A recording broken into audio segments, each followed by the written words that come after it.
College students ಯಾರೆಲ್ಲ ಇಷ್ಟು ದಿನ ಊರ್ ಬದಿಗೆ ಒಂದು ಸಾಧಾರಣ ಕಾಲೇಜಲ್ಲಿ ಓದ್ಕೊಂಡು ಈಗ ಹೈಯರ್ ಸ್ಟಡೀಸಿಗೋಸ್ಕರ ಅನ್ಕೊಂಡು ಬೆಂಗಳೂರಿಗೆ ಬಂದು ಕಾಲೇಜಲ್ಲಿ ಸೇರ್ಕೋಬೇಕು ಅನ್ಕೊಂಡು ನೀವು ಯಾರೆಲ್ಲ ಪ್ರಿಪ್ರೇಷನ್ಸ್ ತಗೊತಾ ಇದ್ದೀರಾ, ಈ ವಿಡಿಯೋ ನಿಮಗೋಸ್ಕರನೇ. ಒಂದು 4 ಥರ ಪಾಯಿಂಟು ಏನೆಲ್ಲ ಸಿದ್ಧತೆ ಮಾಡ್ಕೋಬೇಕು, ಕಾಲೇಜ್ ಲೈಫಲ್ಲಿ ಹೆಂಗಿರ್ಬೇಕು ಅನ್ಕೊಂಡು ನಾನು ಹೇಳ್ಕೊಡ್ತೀನಿ. ನನ್ನ ಅನುಭವದಿಂದ, ನಾನು ಗೌರ್ಮೆಂಟ್ ಕಾಲೇಜಲ್ಲೇ ಓದಿದ್ದು ನಮ್ಮೂರು ಸಾಗರದಲ್ಲಿ. ಆದರೆ MBA ಮಾತ್ರ ಬೆಂಗಳೂರಲ್ಲಿ ಒಂದು ಟಾಪ್ ಕಾಲೇಜಲ್ಲಿ ಓದಿದೆ. ನಮ್ಮ ಊರಲ್ಲಿ ಓದ್ಕೊಂಡು ಈ ಥರ ಒಂದು ಟಾಪ್ ಕಾಲೇಜಲ್ಲಿ ಬೆಂಗಳೂರಲ್ಲಿ ವಾತಾವರಣ ಎಷ್ಟು ಡಿಫ್ರೆನ್ಸ್ ಇರುತ್ತೆ ಅನ್ಕೊಂಡು ಈ ಒಂದು ವಿಡಿಯೋದಲ್ಲಿ ಹೇಳ್ತೀನಿ, ಸಂಪೂರ್ಣವಾಗಿ ಕೇಳಿಸ್ಕೊಂಡು ಹೋಗಿ. ಮಗ, ಮೊದಲನೇದಾಗಿ ಎಂಟ್ರೆನ್ಸ್ ಎಕ್ಸಾಮ್ ಬಗ್ಗೆ ಯೋಚನೆ ಮಾಡು. ಈ ಕಾಲದಲ್ಲಿ ಸಿಕ್ಕಾಪಟ್ಟೆ ಡೊನೇಷನ್ ಕೊಟ್ಟು ತುಂಬ ಫೀಸ್ ಕೊಟ್ಕೊಂಡು ಸೇರೋವಂಥದ್ದೆಲ್ಲ ಕಾಲ ಅಲ್ಲ ಮಗ. ಈಗ ಪ್ಲೇಸ್ಮೆಂಟು, ಜಾಬ್ ಮಾರ್ಕೆಟ್ ಎಲ್ಲ ಅಷ್ಟೆಲ್ಲ ಚೆನ್ನಾಗಿಲ್ಲ. ಉದಾಹರಣೆಗೆ ನಾನು PGCET ಬರೆದೆ, MBA ಅಲ್ಲಿ ರ್ಯಾಂಕಿಂಗ್ ತಗೊಂಡೆ ನಾನು ಕಾಲೇಜಿಗೆ ಸೇರ್ಕೊಂಡಿದ್ದು. ಆದರೆ ನನ್ನ ಫ್ರೆಂಡ್ಸು 12 ಲಕ್ಷ 13 ಲಕ್ಷ ಎಲ್ಲ ಕೊಟ್ಟು MBA ಮಾಡಿದ್ರು ಮಗ. ಆದರೆ ಗ್ರಾಚಾರ ಕೆಟ್ಟಿ ಅವರು ಫೋಕಸ್ ಮಾಡಿಲ್ವೋ ಇಲ್ಲೋ, ಅವ್ರದ್ದು ಹಣೆ ಬರೋನೋ ಗೊತ್ತಿಲ್ಲ, ಆದರೆ ಅವ್ರಿಗೆ ಇನ್ನುವರೆಗೂ ಒಂದು ಕೆಲಸ ಸಿಕ್ಕಿಲ್ಲ. ಈ ಥರ ತುಂಬ ವ್ಯತ್ಯಾಸ ಇರುತ್ತೆ, ಮನಸ್ಸಿಗೆ ನೋವು ಕೊಡೋಂಥದ್ದು. ಇದು ಮೊದಲನೇ ವಿಷಯ. ಎರಡನೇ ವಿಷಯ ಹೇಳ್ತೀನಿ, ಏನೆಲ್ಲ ನೀವು ಸಿದ್ಧತೆ ಮಾಡ್ಕೋಬೇಕು ಅನ್ಕೊಂಡು ಬೆಂಗಳೂರಿಗೆ ಒಂದು ಕಾಲೇಜಿಗೆ ಬರೋ ಮುಂಚೆ ಇದು ನಿಮಗೆ ಗೊತ್ತಿರ್ಬೇಕು ಅನ್ನೋದು ಯಾವ್ದು ಅನ್ಕೊಂಡು ಹೇಳ್ತೀನಿ, ಕೇಳಿಸ್ಕೊಳ್ಳಿ. ಬೆಂಗಳೂರಲ್ಲಿ ಒಂದು ಟಾಪ್ ಕಾಲೇಜಿಗೆ ಸೇರ್ಕೊಳ್ಳೋ ಮುಂಚೆ ನೀನು ಮಾಡಬೇಕಾಗಿರೋದಂಥ ಸಿದ್ಧತೆಗಳು ಏನನ್ನೋದಾದ್ರೆ ಮಗ, ಬೇಸಿಕ್ಕು ನಿನಗೆ ಇಂಗ್ಲೀಷ್ ಬರಲೇಬೇಕು ಮಗ.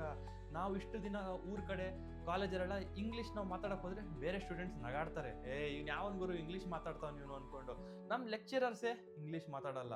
ಆದರೆ ಜೀವನಕ್ಕೆ, ವ್ಯವಹಾರ, ನಾವು ಲೈಫಲ್ಲಿ ಅಪ್ಗ್ರೇಡ್ ಆಗ್ತಾ ಆಗ್ತಾ ಇಂಗ್ಲೀಷು ನೆಟ್ಟಿಗೆ ನಮಗೆ ಬರಲೇಬೇಕು.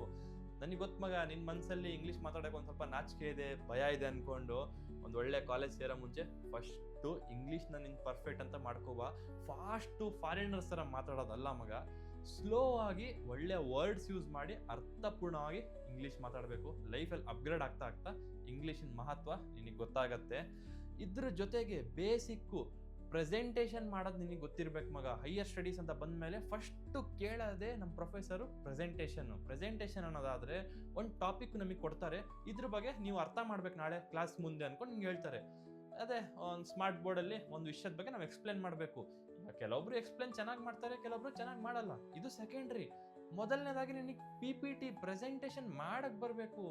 ಪವರ್ ಪಾಯಿಂಟ್ ಅನ್ಕೊಂಡು ಒಂದು ಪ್ಲೇಸ್ಟೋರಲ್ಲಿ ನಿಮಗೆ ಸಿಗುತ್ತೆ, ಡೌನ್ಲೋಡ್ ಮಾಡ್ಕೊಳ್ಳಿ. ಪ್ರೆಸೆಂಟೇಷನ್ನು ನೀವು ಒಂದು ಸ್ಲೈಡ್ಸ್ ಆ್ಯಡ್ ಮಾಡಿ ಒಂದು ವಿಷಯದ ಬಗ್ಗೆ ಈಗಲಿಂದನೇ ಪ್ರಾಕ್ಟೀಸ್ ಮಾಡ್ಕೊಳ್ಳಿ. ನಾಳೆ ದಿನ ಬೆಂಗಳೂರಲ್ಲಿ ಒಂದು ಒಳ್ಳೆ ಕಾಲೇಜಲ್ಲಿ ಹೋಗಿ ಒಂದು ಪ್ರೆಸೆಂಟೇಷನ್ ಮಾಡಪ್ಪ ಅನ್ಕೊಂಡು ಕೊಟ್ಟಾಗ ತೀರಾ ಕಷ್ಟ ಆಗತ್ತೆ ಮಗ. ಏನಕ್ಕಂದರೆ ಸ್ಟೂಡೆಂಟ್ಸ್ ಒಂದು 100 ಸ್ಟೂಡೆಂಟ್ಸ್ ಎದುರುಗಡೆ ಇರ್ತಾರೆ, ಅವ್ರ ಎದುರುಗಡೆ ನೀನು ಪ್ರೆಸೆಂಟ್ ಮಾಡಬೇಕು. ಒಂಥರ ಭಯ ನಾಚಿಕೆ ಅನಿಸ್ತಿರುತ್ತೆ.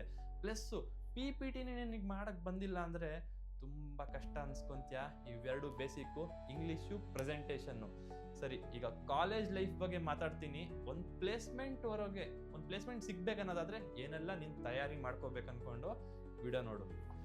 ಈ ಇಂಪಾರ್ಟೆಂಟ್ ಪಾಯಿಂಟ್ ಕೇಳಿಸ್ಕೊ ಮಗ. ಇಷ್ಟು ದಿನ ನೀನು ಊರ ಬದಿಗೆ ತುಂಬ ಒಂದು ಸ್ವಲ್ಪ ನಾಚ್ಕೊಂಡು ಸ್ಟೇಜ್ ಫಿಯರ್ ನಿನಗಿತ್ತು, ನಿನ್ನ ಜನರ ಮುಂದೆ ನಿಂಗೆ ಮಾತಾಡೋಕ್ಕೂ ಅಷ್ಟು ಅನಿಸ್ತಿರ್ಲಿಲ್ಲ, ನೀನು ಯಾವುದೇ ಇವೆಂಟಲ್ಲೂ ಪಾರ್ಟಿಸಿಪೇಟ್ ಮಾಡಿಲ್ಲ. ಆದರೆ ಇನ್ಮೇಲೆ ಬೆಂಗಳೂರು ಬಂದಿದ್ದ ನಂತರ ಕಾಲೇಜಲ್ಲಿ ಎಲ್ಲ ಇವೆಂಟ್ಸ್ಗೂ ಪಾರ್ಟಿಸಿಪೇಟ್ ಮಾಡು.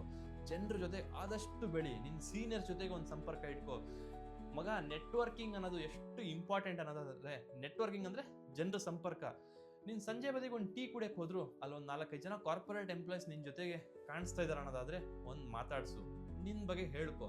ಒಂದು ಕರಿಯರ್ ಗೈಡೆನ್ಸ್ ಅವ್ರ ಹತ್ರ ತಗೋ, ಒಂದು ಸ್ಕಿಲ್ಸ್ ಬಗ್ಗೆ ಅರ್ಥ ಮಾಡ್ಕೊ. ಅವ್ರ ಕಾಂಟ್ಯಾಕ್ಟಲ್ಲಿ ಇರೋ ಮಗ.